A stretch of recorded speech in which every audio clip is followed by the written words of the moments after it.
Hello everyone. I hope आप लोग स्वस्थ होंगे, प्रैक्टिस कर रहे होंगे। आज के प्रैक्टिस सीरीज में हम ये क्वेश्चन डिस्कस करेंगे।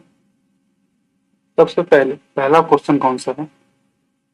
पहला क्वेश्चन है ऑर्डर ऑफ GL2Z9। यहाँ पे हम जो भी क्वेश्चन पढ़ते हैं उसमें हम देखते हैं कि यहाँ पे प्राइम होता है। हाँ? उसके हम फॉर्मूला तो हम जानते हैं, जो होता है ना p power n minus one into p power n minus p up to p power n minus p raised power n minus one. ये तो हम जानते हैं, ये होता है प्राइम के लिए, लेकिन यहाँ पे प्राइम नहीं है, कंपोजिट नंबर। तो इसका क्या फॉर्मूला?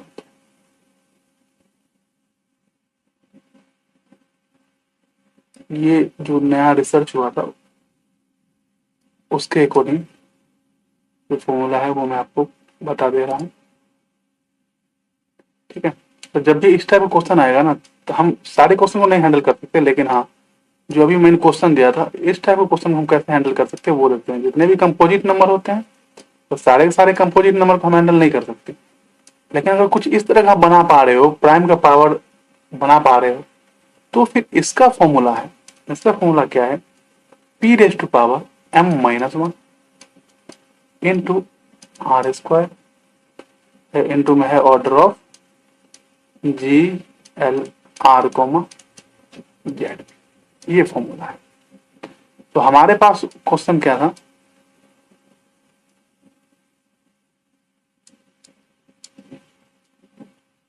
हमारे पास जो क्वेश्चन है वो है order of GL2, Z3 square. हमें इसकी वैल्यू निकालनी है। तो यहाँ पे आर है हमारा 2, प्राइम है हमारा, मतलब पी है हमारा 3 और एम है हमारा 2। तो यहाँ पर पुट कर देते p raised power m minus one, तो 3 raised to power m minus one 2 minus one into r square R2 का square into order of GL R है 2, Z Z। ठीक, चलो, तो ये हो गया 3 पावर 4 इंटू इसका हो जाएगा 3 square minus one into 3 square minus. ठीक है, तो हो गया 3 raise to power 4 into 3 3 9 minus 8 into 6, 8 into 6 हो गया। अब देखने वाले ऑप्शन क्या है उसके अकॉर्डिंग देखते थे हमारा क्या बना यहाँ पे। 3 raise to power 4 into 48, 3 raise to power 4 into 48, 8 6 48। ठीक है, 8 6 48 से ये डिवाइड इससे होगा, और क्या है 2 4 8 16 16 3 7। ठीक है, इससे भी ये डिवाइड होगा। तो ये दो ऑप्शन तो हमारा सही है। ठीक है, 3 रेस्ट पावर 6, इसमें ये बन जाएगा 3 rest power 5 into 16। 3 rest power 6 तो नहीं है, नहीं होगा। कह रहा ए इज नॉट डिविजिबल बाय 48, 48 तो हो रहा है, तो ये भी गलत ऑप्शन। ठीक है, इस टाइप का जब भी क्वेश्चन आए तो आप ये फॉर्मूला यूज करना। ठीक, किसी में भी पूछा जा सकता है, IIT जैम हो, टिपर हो, गेट हो, नेट हो, कुछ में भी, किसी भी एग्जाम में NBHM हो, पूछा जा सकता है ये क्वेश्चन, क्योंकि बेसिक ग्रुप थ्योरी है, ऑर्डर पूछ रहा है तो सिलेबस में तो है ही। नेक्स्ट क्वेश्चन देखते हैं क्या कहते हैं। There exist a group. अब इस क्वेश्चन को हम कैसे करेंगे? सबसे पहले तो ऑर्डर 44, आप इसके बारे में क्या कमेंट कर सकते हो? ऑर्डर 44 के बारे में क्या कमेंट कर सकते हो आप, पहले तो ये बताओ।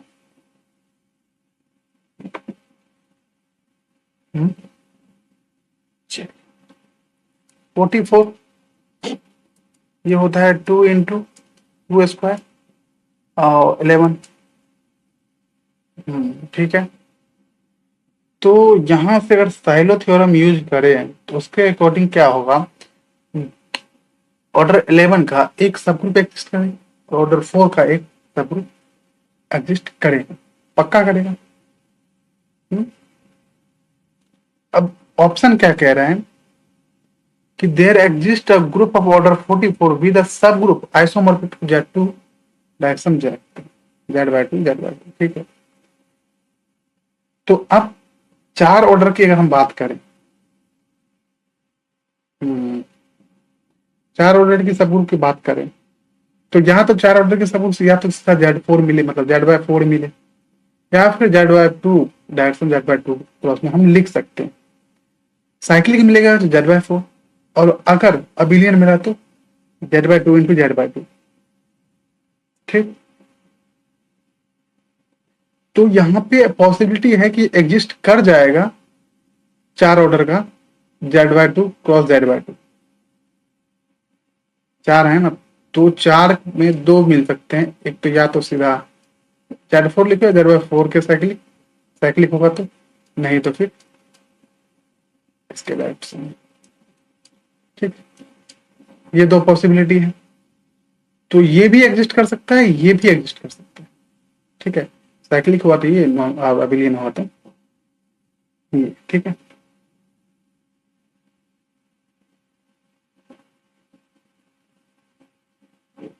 और ये तो डिवाइड कर ही रहा है 44 को, तो ये हो गया आपका 2 ऑप्शन से। अब कह रहा है there exist a group of order 44 with subgroup isomorphic to Z। अच्छा, एंड कह रहा है। ध्यान देने वाली बात यहाँ पर थी कि ये एंड कह रहा है, और किसी बच्चे ने इसका इन दोनों को टिक भी नहीं किया, तो बच्चे होशियार हो गए काफी। तो ये सही है, मतलब ये गलत है, आप लोगों ने सही किया कि इसको मार्क नहीं किया, यही 2 ऑप्शन होगा। क्योंकि यहाँ पे देखो क्या है, एंड की बात कर रहा है, जब 4 ऑर्डर की सब ग्रुप एक ही है हमारे पास, तो वो या तो इसके हो सकता है या फिर इसके बन सकता है, इस दोनों का ऐसा हो सकता है ना, दोनों को कैसे हो जाएगा, इसलिए ये ऑप्शन गलत है। और सिमिलरली लॉजिक इस पे भी अप्लाई करोगे तो आपको मिल जाएगा, ठीक है। तो ये 2 ऑप्शन सही है, इजी क्वेश्चन थे। चलिए, इस पे की जरूरत तो पड़ी नहीं। नेक्स्ट क्वेश्चन कह रहा है let G be a group the following statement hold. ठीक है। पहला कह रहा है if G has a non trivial centre C then G by C has a trivial centre. अच्छा, इसका देखते हैं पहला क्या। इसके लिए हम क्या करेंगे, नॉन ट्रिवियल सेंटर ना, एग्जांपल ले लेते हैं, group ji equal to Q8, ठीक है। इसका सेंटर हम जानते हैं क्या क्या होता है, -1 1, कह रहा है जी बाय सी ले लो, ठीक है। Q8 अपॉन -1 1 ले लिया, किसके ऐसा हो गया, A4 के। क्या है, जी बाय सी है ट्रिपल सेंटर, हम जानते हैं K4 is abelian group, K4 is abelian group. तो अबेलियन ग्रुप का सेंटर क्या होता है, जितने भी एलिमेंट होते हैं सब सेंटर बन जाता है, पूरे पूरे ग्रुप ही हो जाता है वो, तो ट्रिवियल सेंटर तो नहीं है, हमारा गलत हो गया, क्लियरली गलत हो गया। पहला ऑप्शन तो हमने कर दिया डिस्कस, सही है। अब दूसरे ऑप्शन का बताओ आपने क्या सोचा,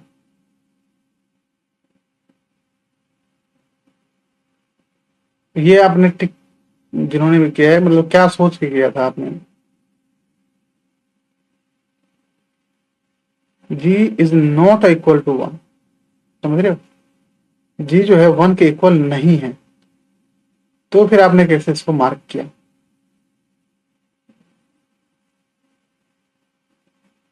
हम्म, भाई आपने होमोमॉर्फिज्म यूज किया होगा और होमोमॉर्फिज्म चेक कर लिया होगा, ठीक, ऐसे किया आपने, बहुत सही। अब देखते हैं, हाँ बी ऑप्शन है, G is not equal to 1, there exist non trivial homomorphism, तो होमोमॉर्फिज्म की प्रॉपर्टी हमें पता होनी चाहिए। सबसे पहले हम डिफाइन कर लेते हैं कि कोई फंक्शन हमने ऐसा मिल गया, ठीक है, कोई ऐसा होमोमॉर्फिज्म हमें मिल गया, फिर चेक कर लेंगे। Define H such that Z to G. ठीक, हमें ये और डिफाइन हम कर रहे हैं एच ऑफ जेड है ना, एन ले लेते हैं और जीरो टू पावर एन कर। ठीक है, for all I belong to integer Z. ठीक है, अब कह रहा है there exist a non trivial homomorphism G one के इक्वल नहीं है। क्या होमोमॉर्फिज्म एग्जिस्ट करेगा? इसके लिए हम क्या करते हैं, सबसे पहले तो होमोमॉर्फिज्म जो प्रॉपर्टी है वो चेक कर लेते हैं। क्या है? H of A plus B वाला लगा सकते हैं यहाँ पे। तो H of A plus B is equal to H of A into H of B. तो यहाँ पे हम यूज करेंगे तो ये हो गया zero to power A plus B, ये मिल जाएगा ना, zero to power A into zero to power B, और ये हो गया। सही है, चलिए ये तो हमारा हो गया कि एच जो है होमोमॉर्फिज्म है। ठीक, अब हम क्या चेक करेंगे? अब हम चेक करेंगे कि जो इन्होंने लिखा है कि non trivial homomorphism, there exist a non trivial homomorphism. ठीक, और एच जी जो है वो वन नहीं है। तो जी अगर वन नहीं है तो हम एच ले लेते हैं, सॉरी ये जो जी पावर एन है ना, हम इस एन को ले लेते हैं वन। तो एच ऑफ वन क्या होगा? G raise to power one equal to जी।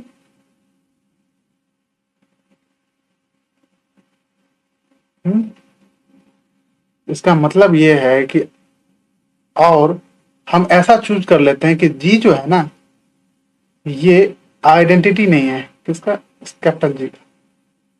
ये हम ऐसा चीज कर रहे हैं कि ये जो जी है स्मॉल जी, वो आइडेंटिटी नहीं कैपिटल जी। तो एच ऑफ वन जो है वो आइडेंटिटी नहीं हुआ इस कैपिटल जी का। ठीक है, तो इसका मतलब है कि ये ट्रिवियल होमोमॉर्फिज्म नहीं मिला, इक्वल नहीं गया, तो ये ट्रिवियल नहीं है। तो ये कैसा है? Non trivial. इजी था बस। आप इसको चेक, इतना मैं तो लिख रहा हूँ, इतना नहीं भी करते आपको डायरेक्ट भी दिख गया होगा कि नॉन ट्रिवियल होमोमॉर्फिज्म तो मिलेगा ही। ठीक है, अब इस ऑप्शन में देखते हैं। कहता है कार्डिनलिटी जो है ना, जी की पी क्यूब होनी चाहिए। ठीक है, मैं पी ले लेता हूँ two, two cube equal to eight. कह रहा है देन जी इज एबिलियन, नहीं क्यू एट नॉन एबिलियन। तो ये ऑप्शन हमारा गलत, ये सही। कह रहा है if G is non abelian then it has a non trivial automorphism. सही है, ये सही है गलत है? बच्चों ने सही जवाब दिया है कि ये सही आंसर है। लेकिन कैसे, हम इसको प्रूफ कैसे करेंगे? मतलब शो करना है हमें अगर ऐसा है तो सिंपल है, ये भी बेसिक है। हम इसको सिंपल क्या करें, इनर ऑटोमॉर्फिज्म से हम दिखा सकते हैं। सबसे पहले तो इनर ऑटोमॉर्फिज्म होता क्या है वो देख लेते हैं। ऑटोमॉर्फिज्म है तो आप मैप ले लेते हैं हम कोई, for any element, for any element G belong to capital G, the map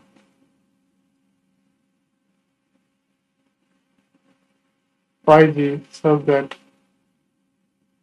ji to G. Define हमने किया है, डिफाइन हमने किया है phi G of x is equal to G x G inverse is an automorphism, automorphism. ठीक, अब यहाँ पे बात कर रहा है जी अगर आप नॉन एबिलियन ले तो then it has a non trivial automorphism है।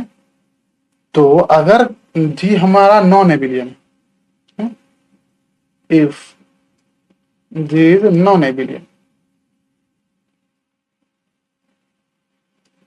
ये हमारा नॉन एमिली है।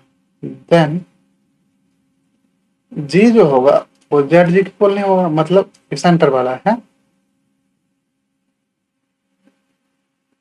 नहीं होगा ना फिर तो जब ये सेंटर के इक्वल नहीं होगा, नहीं होगा, तो कोई ना कोई ऐसा there exist at least one element G does not belong to Z, centre नहीं होगा।